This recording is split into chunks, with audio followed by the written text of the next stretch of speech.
Hello and welcome to the season 2 finale of the Cringe Music Podcast. We have Ted on this one, as per the thing. So, albums this week: Behemoth, the Satanist. Oh boy, Bring Me the Horizon. Music to listen to, dance to, blaze to, etc. It's really fucking long. It's a 7-page dissertation. Brave Faces Everyone by Spanish Love Songs, and Time to Party by Rumahoy. So I want to do mine last because I actually have the vinyl special edition of my album, and it comes with this booklet that has like a bunch of background info and themes and stuff on all the songs. So I'm going to talk about my album, but I'm going to do going through the booklet as a separate segment afterwards. So that's why I want to do mine last. So whoever wants to go first, hello, Budward. Hey, bud. Hi, Budward. Do we want to give Ted that? Wait a minute. I mean, I can. See, now I feel weird being the only person not having a camera on. You gotta. Now I Pressure have to. applied. Oh Pressure my applied, god, my friend. y'all are some fucks. I did it.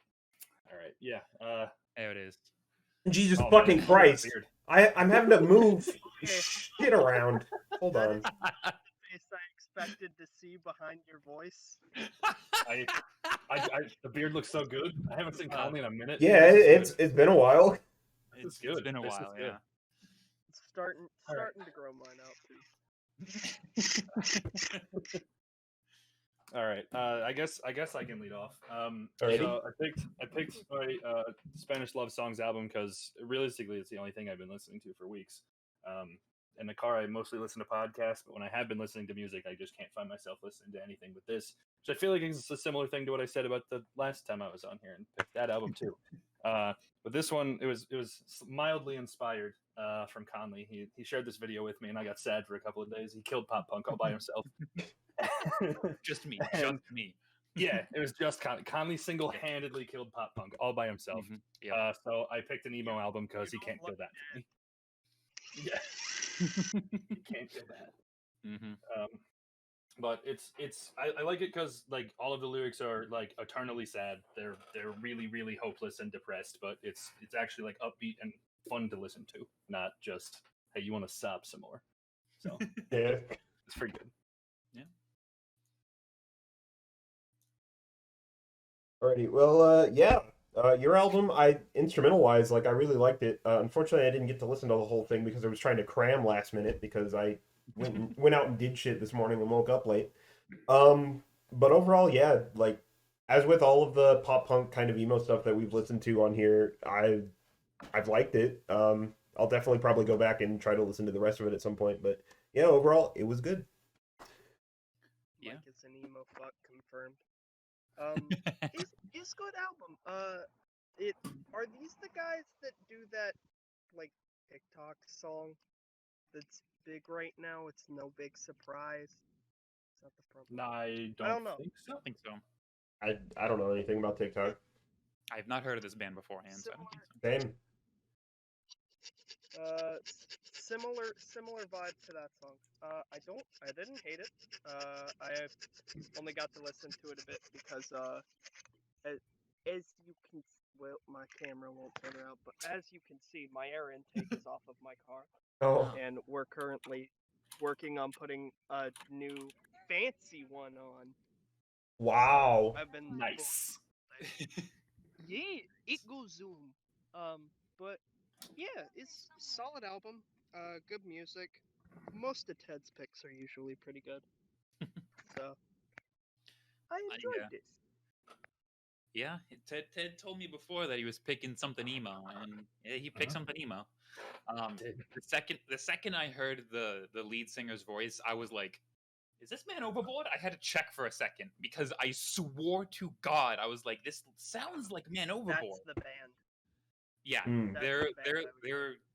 they were the ones that had the Defend Pop Punk T-shirts and flags, and Mhm. yeah, they really popularized the Defend Pop Punk thing. I got heavy Man Overboard vibes from them, and I was like, oh man, this is a fucking it. it feels like if you could take like 2010, 2011 like emo pop punk and like distilled it to that. That's what this album feels like. If you were able to like pluck it out of history from 2010 and put it now, I really Yeah. fucking liked it. I mean, I love emo, pop punk, that kind of stuff. I love it. So, just in general, I knew I was gonna love all of it anyway. Yeah. Right era, just like extra sadness punched into it. Like it's same vibes. I'm with you, but more sad. Well, yeah, no, the vibes of the like instrumentals was like I was like I feel the 2010 sad boy, and then it was like, but the lyrics were like more sad. It's like take that shit to 10. And I was like, oh yeah, I get it. Eternal It's pretty sadness. sad. It is sad boy music. It's no big surprise. Oh, hi, Lurks. Steven is outside because he's currently doing car things. Yeah, fun. So yeah, I will explain since we have a minute. Basically, stock air intakes fucking suck. Don't use them. Buy these things. They're called cone filters, and they're good for sucking in air so your engine goes vroom better.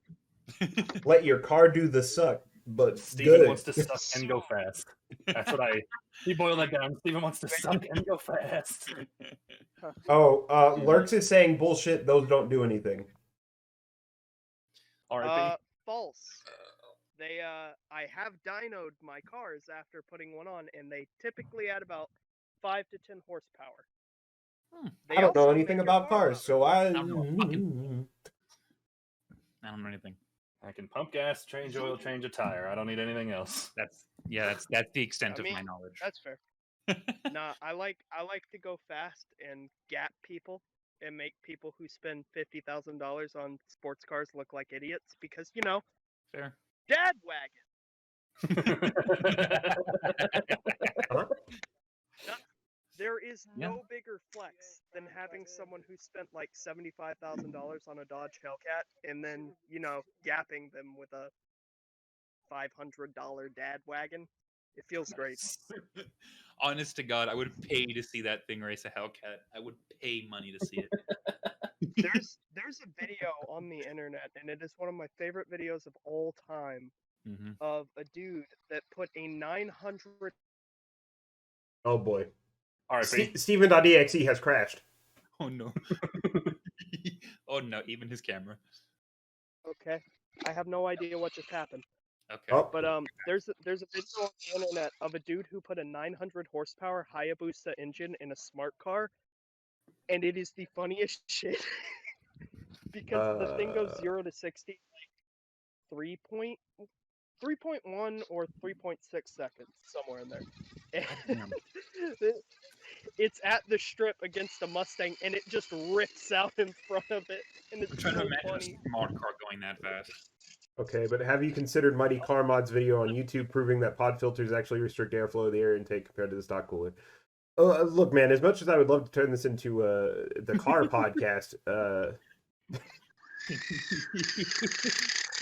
we got music to talk about.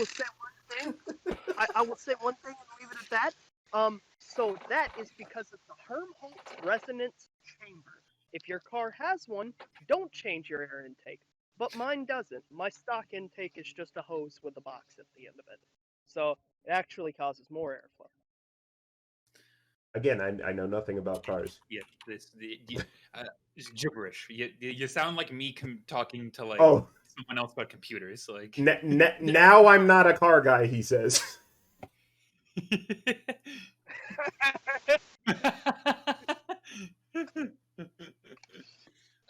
All right. Anyway, what were we talking about? Sad things. I think we finished. I think we finished Sad Boy album. So yeah. We can go to mine. Okay. Because I think the most I have something funny to talk about. Steven's pick. So we'll go to mine. So I picked probably the most like not the same album of Bring Me the Horizons in their discography. It's the most out there album. It was also, I think, a lot of people something they weren't expecting when this dropped a year or two ago. even though like Bring Me the Horizon had already kind of started going towards electronic, since like Sempiternal was like softer than There's a Hell or There's a Heaven, and then That's a Spirit was softer than Sempiternal.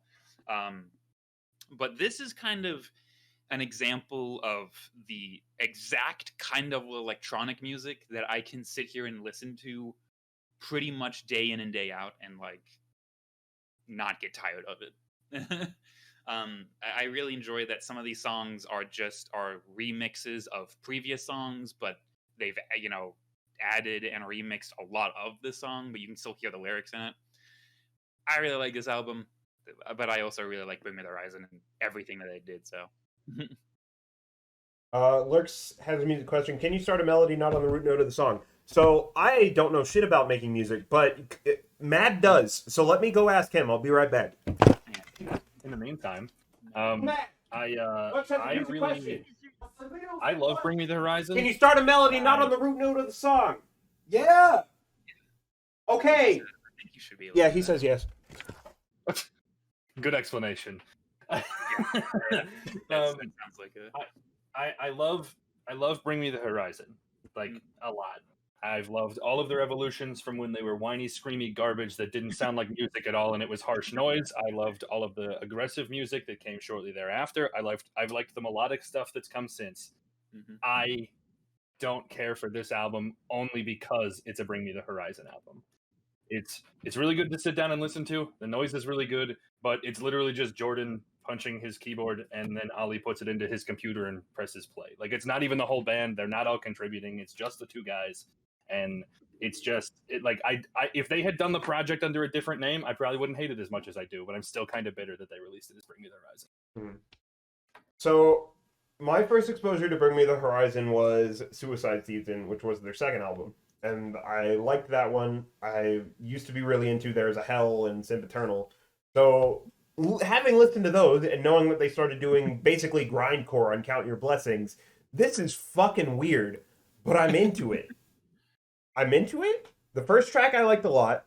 That 25-minute track, I feel like was a highlight of the whole thing because it just evolves into like this weird glitchy vocal sample that takes over the entire rest of the track, while Ollie monologues about his life and how he got into music, which I thought was interesting. Also, Bexy feature. I know him from working with doing like a little Peep project and this other rapper named Crime Wave. He did a Devil May Cry song with him or something. So that was interesting, but this was out there, but I'm into that kind of shit. So it's weird considering it's Bring Me the Horizon, but I like it. Mm-hmm. Okay, so my first exposure to Bring Me the Horizon was my 5th grade music teacher, Miss Ortega, was a huge metalhead. And I listened to this, and I hated it then, and I hate it now. I don't care for this at all. It sounds like they wanted to do too many things on one album, and some bands like Ghost can make that work. This is not of the same caliber as Ghost, so I don't care for it at all. Fair. Okay, so Man, it's just yeah, strange. Like, it's not what I wanted from them. It's definitely their absolute most like different album that they did. Like not even like different, but just not something that they usually like do. yeah, like I applaud them for trying something new, but not everyone is gonna like this, obviously, given the kind of music they were doing before. Yeah, this was not something that I was expecting everyone to like. All right. So next up, Steven, once again, explain yourself. So listen, man. I like Ailstorm. I like parody music.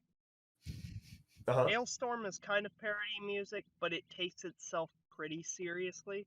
This band said, what if we were Ailstorm, but just didn't give a fuck and didn't take ourselves seriously? And I fucking love it. They literally have a song called Cowboys of the Sea. I will now exclusively refer to pirates as Cowboys of the Sea. Okay. So, the only Ailstorm song I know is the song where they're talking about fucking people with an anchor. I believe that. Fucked with an Anchor. I believe that. Yep, that song is called Yeah. "Fucked with an Anchor." That's the only Hailstorm song I know. This was garbage. I hated this. Nah, man, it's good. Fuck you. I listen. It's pirate metal, and all of it's the same. But this was like even a meme for that. It Yeah. wasn't bad because it was exactly what I was expecting, but it was a complete and total meme.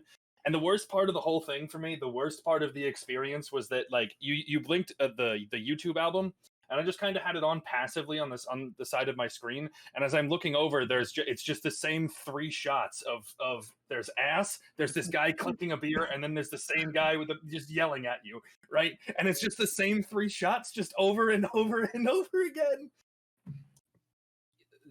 Okay, but hear me out though. They sing about eating beans. I love beans, but It's great. this is too memey for me. And Literally, that's saying man, something. That's great. I don't know if I had laughed as hard at an album as the second that Harambe, the pirate gorilla. We just gonna completely skip over that there's a Harambe song in an album from 2020. About that song. I'm a little upset I didn't get to that. Literally, It's so my bad. my wife, Clarice, was in the car with me as we were listening to this album, and she stops me and is like, "Did this song just say? Is this song about Harambe?" And I had to stop and look at it for a second. I'm like, I didn't look at anything about this album or this band before I was just playing it cold. And then I was Their like, album looks like a terrible Photoshop.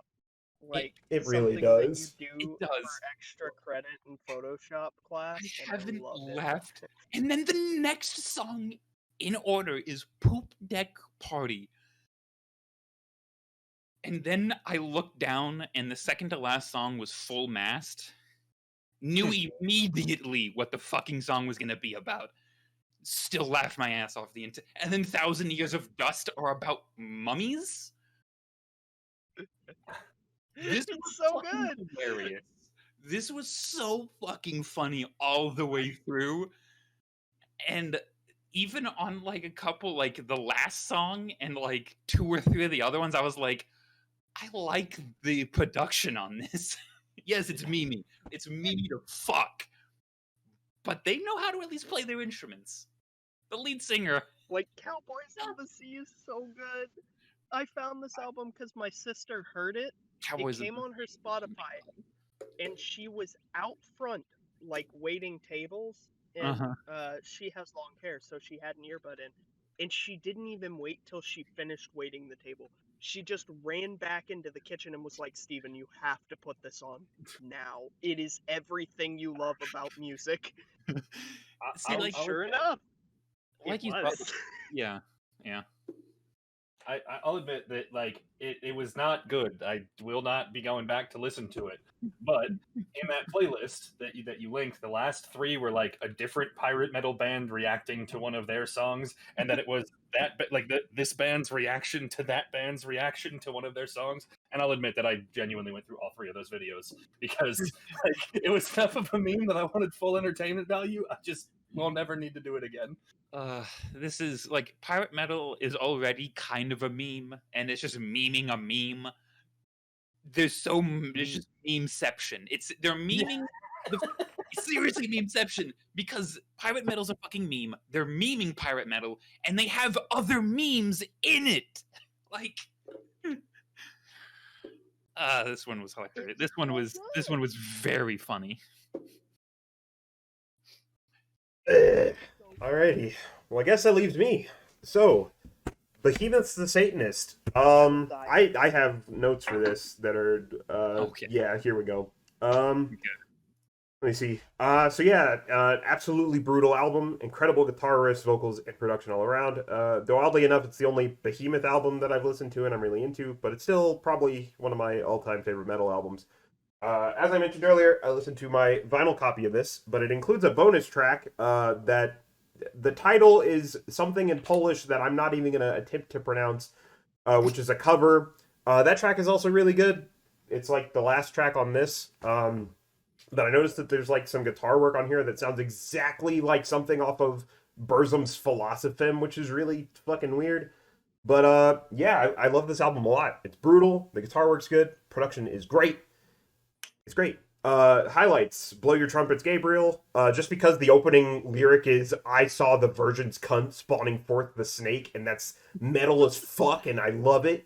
Messe Noir and the last track, "Oh Father, O Satan, No Son," is really good.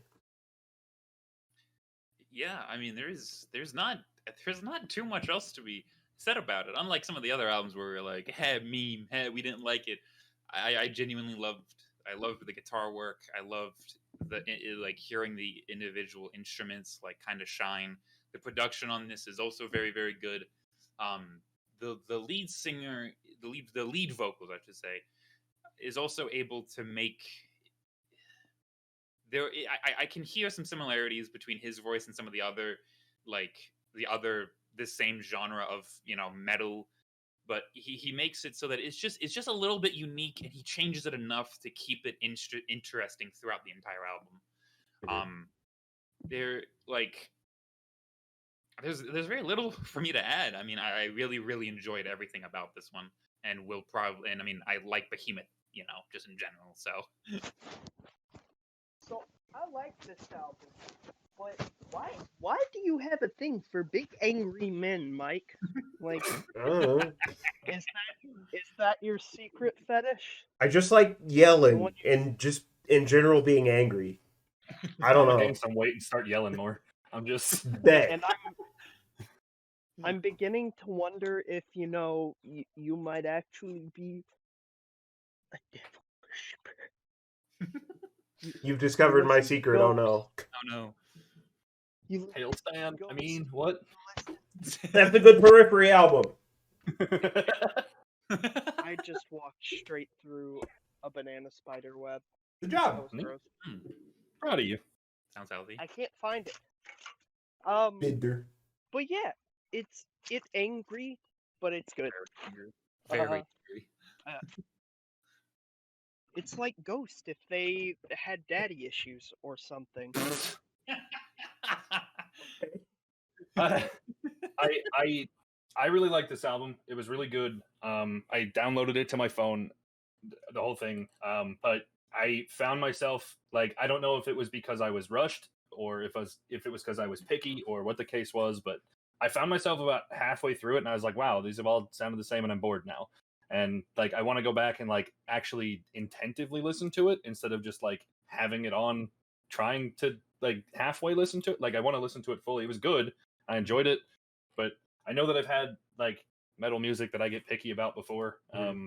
But it was good. Everything about it sounded good, and I have nothing negative to say other than like I found myself getting bored. Okay. Yeah. Alrighty. Well then, now we're gonna go through this segment where I'm gonna go through this booklet that came with the vinyl. So I'm not gonna be offended if you don't want to stick around for this. If you want to bounce, because I'm mostly just gonna be going through, kind of reading what Nurgle has to say about his lyrics and being like, wow, this booklet's really cool. Look at these artsy fartsy handwritten shit that he did. Wow. But yeah. I am going to dip from here, but I'll check it out on stream. Okay. All right. Thanks for having me, y'all. Appreciate it. See you next season. Yeah. Yeah, which actually before I think I need to fucking eat something and my food's almost here. Did we have a tentative season 3 start? So, original plans for season 3 is that there wasn't going to be one. But if you guys still want to do it, so be it. So, the thing with season 3 is that I'm going to take some time to try to get the audio-only versions of the podcast uploaded to Spotify and stuff, because I haven't finished uploading season 1 yet. I have 2 episodes this season to upload to YouTube. Once I do that, all my focus is going to be trying to catch up the Spotify audio-only versions, get those uploaded. I have to edit out some bits of those because season 1... Season 2, I'm not as worried about. That one should be just fine. Just rip the audio from the video and take it. But for season 1, I have to edit some audio. That's going to take some time. to do. So I'm thinking maybe we'll take like a month break. I'm working from home now, actually. So I left Amazon. Hell yeah. Oh, there you go. I can tell you that story. So my last day at Amazon was Thursday, and I had done this phone interview with this company called Golden Customer Care. I'm going to be basically doing IT work for them, kind of help desk for the company, assisting in the IT department. So I did a phone interview with their hiring manager, and I thought that went horribly. They were basically just like, "Why should we hire you?" And I'm like, good question." And I said something and went to say something else, and was just like, "Yeah, that's all I got." Somehow, I got an interview with the IT department after that. They called me the next day, and I did a video interview with them that went significantly better. Um, and then I went to work Thursday. A couple days passed. I ended up going back to work at Amazon. It's about 3 o'clock after my second break. I go to the bathroom. I go in that day and I got a new manager, and he's like yelling at me about time off task. And he's like, "Hey man, I understand you got to go to the bathroom and stuff, but like, try not to do that." Right? And my old manager didn't give a fuck, right? Because their whole thing is the first break is not paid, so they don't care. But the first break's not paid, but the second one is, so they care about that one. So you basically have to sacrifice the 10 minutes it takes to walk back and forth, and they're just like, "Hey, your break starts as soon as you leave your station," but nobody does that. And my first manager didn't care. Anyway, long story short, I go to the bathroom, notice I missed a phone call from them, and went to my manager and was like, "Hey, I have this important phone call that I kind of need to take. Can I do that?" And he proceeds to give me another speech about time off task. You're going to have to work extra hard to make up for it. And I'm like, yeah, whatever. So I go make my phone call, and she's like, "Yeah, we think that you're great for the job. You can start Monday." And I'm like, "Bruh." So I hang up. So I hang up, and I'm like, "I'm never walking into this building ever again after this. As soon as I get to my car, I'm resigning." And so the next hour, I was just like, "Hell yeah, dude. I never have to do this again. Fuck Jeff Bezos."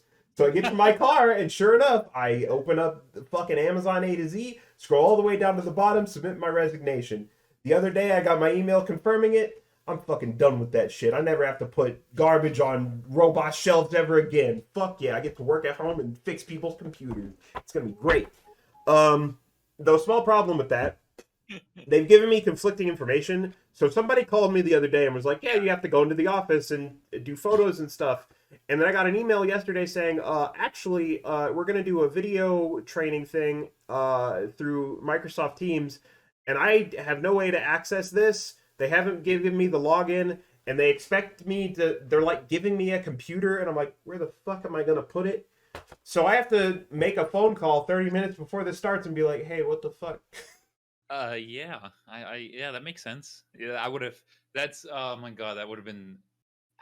I never had a job where I was able to just walk in and just from there just say, "Fuck you, I quit." And uh, I got to do that Thursday, and it felt so good. I've done it once, and that was at my current job because my boss threw a knife at me, so I told him to go fuck himself. yeah, Walked out, got a call like 5 hours later. "Can you please come back? We're in the middle of a rush." And I told him to go Demon.exe fuck is himself. broken, but I know I can hear you sort of. Hello? Hello. okay. Hello. You just went all staticky, but anyway.